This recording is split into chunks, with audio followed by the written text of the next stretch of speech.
ఇలాంటి సామాజిక వర్గానికి చెందినటువంటి వ్యక్తులకు జగన్మోహన్ రెడ్డి గారి సంక్షేమ పథకాలు అన్నీ బాగానే వస్తున్నాయా లేదా మరి ఆపేస్తుర్రా?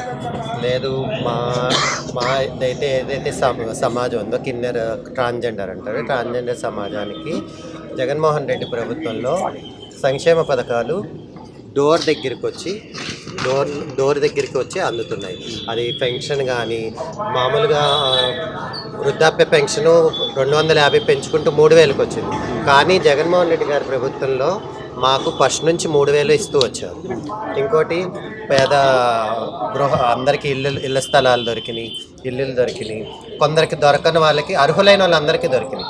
అర్హులు కాని వాళ్ళు ఏంటంటే కొంత ప్రాబ్లం ఏమిటంటే డాక్యుమెంటేషన్ ప్రాబ్లం వల్ల కొంతమందికి అవ్వలేదు. దానికి కూడా మాకు ఒక బాధ ఏం లేదు. మళ్ళీ గవర్నమెంట్ వస్తుంది, మాకు న్యాయం జరిగిద్ది, మాకు ఇల్లులు అన్నీ దొరుకుతాయని ఒక నమ్మకం. ఇప్పుడు మీకు సపరేట్గా సంఘం ఉంటుంది కదా, ఆ సంఘంలో అంటే ఇప్పుడు సంఘంలో అనేక పార్టీలు ఉంటారు. వాళ్ళు జనసేన ఉంటారు, టీడీపీ ఉంటారు.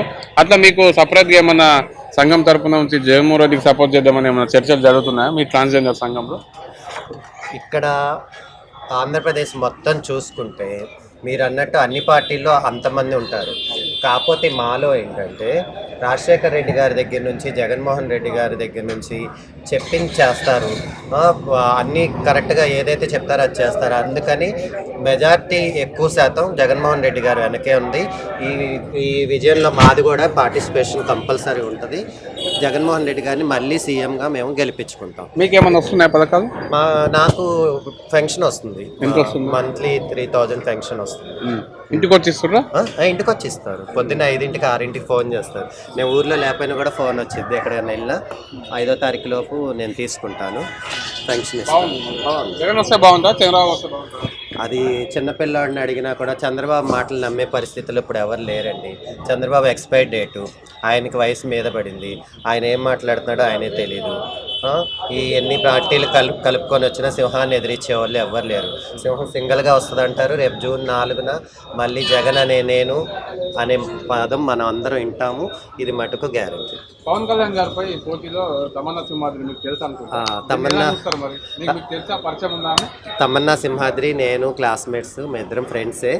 అయితే పార్టీ పరంగా వేరు, మేము ఇద్దరం చాలా క్లోజ్ ఫ్రెండ్స్ అంటే ఇద్దరం ఒక చాట ఒక పల్లెల్లో తిని పెరిగిన ఫ్రెండ్స్ని.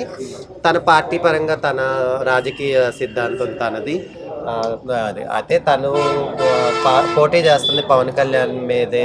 గతంలో జనసేన పార్టీలో పనిచేసింది ఆమె, కానీ టికెట్ ఇవ్వలేదు. వేరే పార్టీకి వచ్చి ఇప్పుడు భారత చైతన్య యువజన పార్టీ నుంచి పోటీ చేస్తుంది.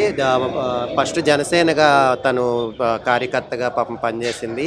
అయితే జన సైనికులందరూ ఏమనుకున్నారంటే ఒక ప్రశ్నించే పార్టీగా పుట్టింది, ఆ ప్రశ్నించే పార్టీగా పుట్టి జెండాలు మోసే సామాన్య కార్యకర్తల్ని నాయకుల్ని చేస్తారు అనుకున్నారు.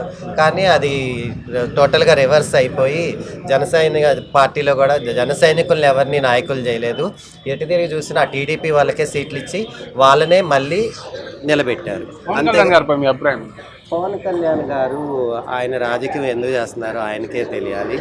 ఆయన స్వలాభంగా చేస్తున్నారా, ఏ లాభంగా చేస్తున్నారా అనేది ఆయనకే క్లారిటీ లేదు. ప్రశ్నించే పార్టీగా పుట్టి ఇప్పుడు ప్రశ్నార్థక పార్టీగా మిగిలింది జనసేన. అది రేపు ఆ పార్టీ జనసేన పార్టీ ప్రశ్నార్థకంగా మారి మరి ఎటు కలిసిపోద్దో, ఏ బంగాళాఖాతంలో కొట్టుకుపోద్దో అది చూస్తూ ఉండాలి. జగన్మోహన్ రెడ్డి గారు గెలిస్తే ఎన్ని సీట్లతో అధికారంలోకి వస్తారు అనుకుంటున్నారు? జగన్మోహన్ రెడ్డి గారు వైనాట్ 175 నినాదంతో ముందుకెళ్తున్నారు. అందరి కోరిక ఏంటంటే వైనాట్ 175 కొట్టాలని మా కోరిక కూడా. ఆ దేవుడి దయ, ప్రజల ఆశీస్సులు ఉంటే ఆ వైనాట్ 175 అనేది కొడితే గనక, అది ఒక మ్యాజిక్ లాగా జరిగితే కనుక ఈ ఉన్న పార్టీలన్నీ బంగాళాఖాతంలో కలిసిపోతే ఇప్పుడు ఈ ఎలక్షన్ జగన్మోహన్ రెడ్డి గారికి 2024 ఎలక్షన్ కాదు, ఇది ముందు ఇంకా 2047 ఎలక్షన్కి ప్రణాళిక ఇది. అంతే. ఈ ఎలక్షన్ అనేది ముందు ఎలక్షన్. ఇంకోసారి బస్సు యాత్ర ఇవన్నీ చేయక్కర్ల. జగన్మోహన్ రెడ్డి గారు ఈసారి సీఎం అయితే ఇంట్లో కూర్చొని కూడా గెలుస్తారు. నారా లోకేష్ గారు అయ్యో, పప్పు గురించి ఇప్పుడు ఏం మాట్లాడతాం? మంచి చేస్తా అది అంటుంది కదా, ఏం చేస్తాడండి? అంటే ఈసారి మమ్మల్ని అధికారం తెప్పిస్తే విజయవాడని మరో గచ్చిబౌలి, మరో హైటెక్ సిటీ, మరో కోకాపేట చేస్తా అంటుంది కదా. 5 ఏళ్ళు వాళ్ళకి ఇచ్చారు. 5 ఏళ్ళు వాళ్ళకి ఇచ్చారు. ఫస్ట్ సారి రాష్ట్రం విడిపోయినప్పుడు అనుభవం ఉన్న నాయకుడు ఏదో చేసేస్తాడని అంత గ్రాఫిక్స్లో చూపించేసి ఇది తాత్కాలిక రాజధాని, తాత్కాలిక సచివాలయం, అన్ని తాత్కాలికం చేసి తాత్కాలిక ముఖ్యమంత్రిగా కనుమరుగైపోతాడు చంద్రబాబు నాయుడు. ఆ లోకేష్ అనే ఎమ్మెల్యేగానే గెలవలేకపోయాడు. ఇక అసలు ఏ విధంగా గెలవడు, ఏ దొడ్డిదారి మంత్రి అయ్యాడు. ఇక దొడ్డిదారి కదా, అన్ని దారులు మోసపోయింది. మళ్ళీ జగన్ సీఎం అంటారు. Compulsory. Thank you madam. June 4న జగన్ అనే నేను వింటాను.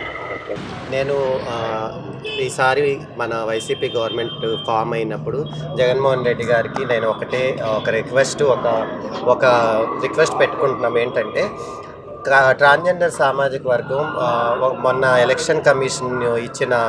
సెంట్రల్ ఎలక్షన్ కమిషన్ ఇచ్చిన ఫిగరు 48,000 ఆల్ ఇండియా అన్నారు. అది తప్పు. ఓన్లీ ఒక ఆంధ్రప్రదేశ్లోనే దగ్గర 40,000 నుంచి 50,000 లోపు ట్రాన్స్జెండర్స్ ఉన్నారు. మా అందరికి ఒక కార్పొరేషన్ ఏర్పాటు చేయాలని జగన్మోహన్ రెడ్డి గారు నేను రిక్వెస్ట్ చేస్తాను. కార్పొరేషన్ చైర్మన్ ఎవరు నియమిస్తే బాగుంటుంది? అది ఆయన ఇష్టం. Thank you.